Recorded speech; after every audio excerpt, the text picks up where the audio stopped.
Welcome to Cashflow Diary, a podcast where we discuss business, money, real estate, and the sharing economy.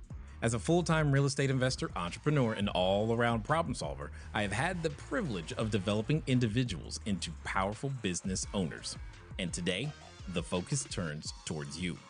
Our mission is to help you build your real estate empire by leveraging strategies to grow yourself, your mind, and your wallet. Let's get started.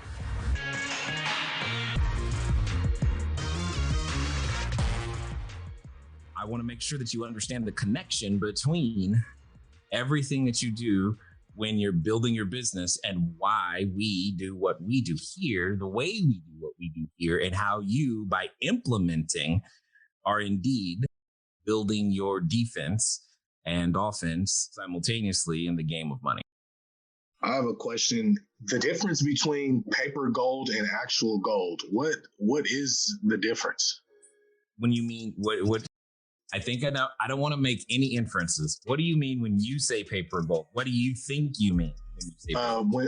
When you trade the gold on the stock market? And when you say trade the gold on the stock market, are you talking about the commodity, as in a commodity like a good deliverable, or are you talking about like an ETF, an exchange GLD, the exchange traded fund? I don't know the difference. Got it. So what have you seen as a stock market quote that you believe is gold? The ETF. Is it GLD? Yes. Okay, got it. That makes sense.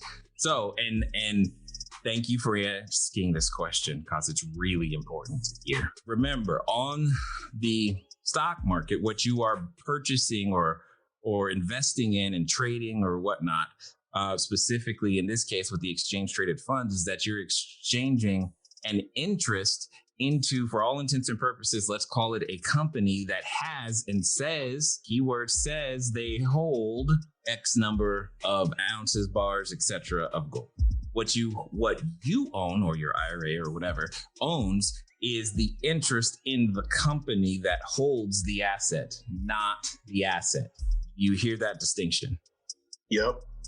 So for all intents and purposes, because the company's assets are held as gold, you really have a derivative of gold, but not gold itself. But you have exposure to what happens to gold, but it is not a direct one-to-one with the spot, what is known as the spot price of gold. So let me say it this way. Gold could be going up, but if the CEO of the ETF suddenly is guilty of something, your shares could be going down. Got you. Does that make sense? Yep. So there is an advantage from a liquidity standpoint because the stock market is way more liquid than having to take physical gold down or coin shop or wherever you want to do that. So it's not to say it doesn't serve a purpose or a function, but if your intent was to have possession or be able to have possession, then that is not the way to get it done. Do we need to have possession? I mean, because doesn't that create another scenario where you need to store it? And oh yeah, it's not without complication. And I guess the best way of saying it is it depends. Why do you want the exposure to it is the question. That's really the question. What is it that you actually are trying to either protect or gain? And is that the best tool to achieve that objective? I would submit that for most people, the answer is no. Exposure to an ETF is not what you're looking for, but maybe it is, right? Meaning, for me, when I think about gold and its purpose is to function as a substitute for things like currency in a crisis. Let me say it differently. If I needed to go to the grocery store, I know that by having exposure and having and controlling physical gold and silver, I will have an easier way to convert that gold and or silver into dinner that night.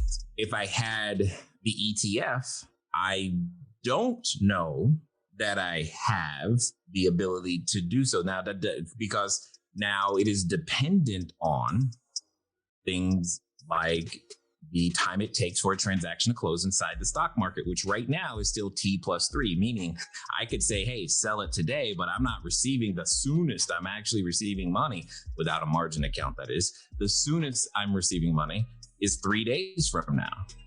What if the stock market says we're closed? That could be a problem. But at the same time, if I'm trying to get exposure to gold for the specific point of knowing I'm trying to just protect purchasing power, and I'm not concerned about the company or the ETF and all this. If I'm not concerned about those other counterparties, because that's what it is.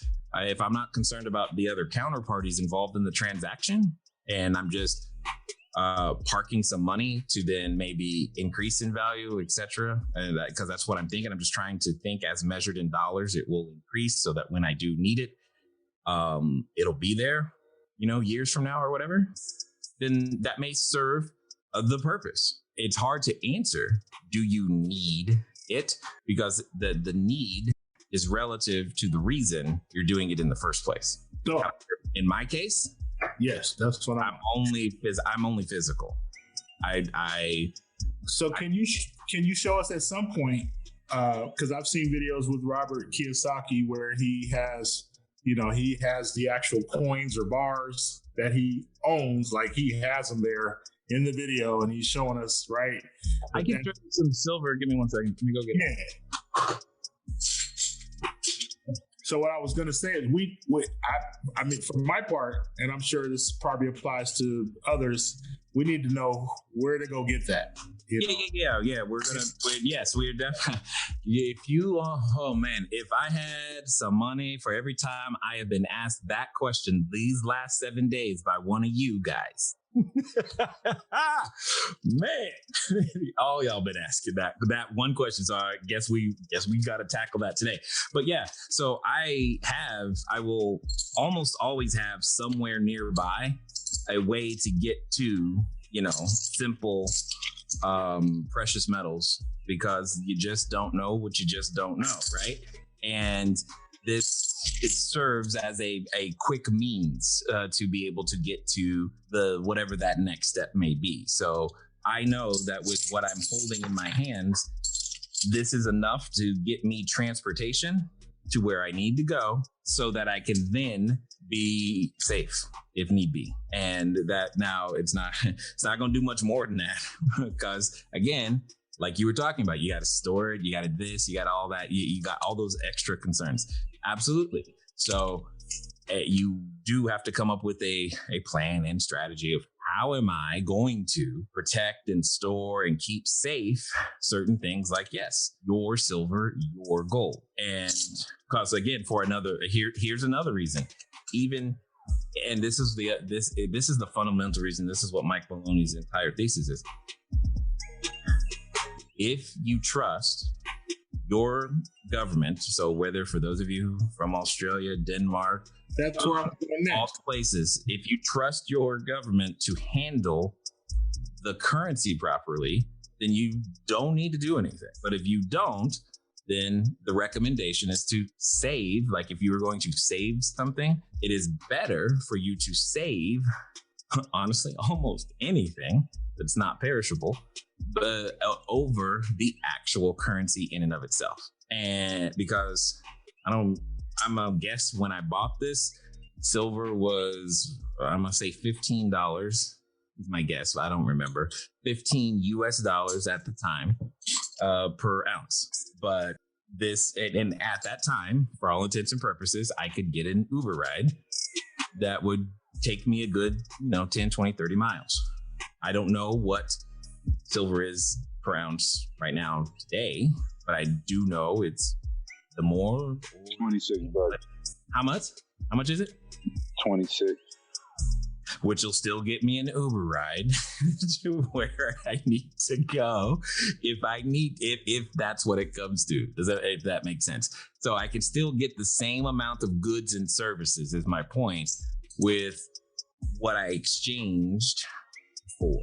here. And that's really what it comes down to. I've protected the purchasing power of the currency, or specifically the energy that I used to receive that currency. I've protected that with these, because that energy can then later be quote unquote released by exchanging this for a good or service.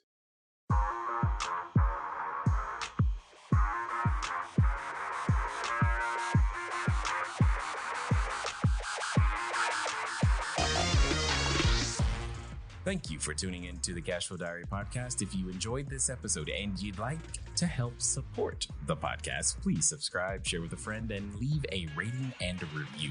If you'd like to keep the conversation going, head over to CashFlowDiary.com to sign up for our email list, as well as check out all the links and resources in the show notes. Thank you again. Until next time.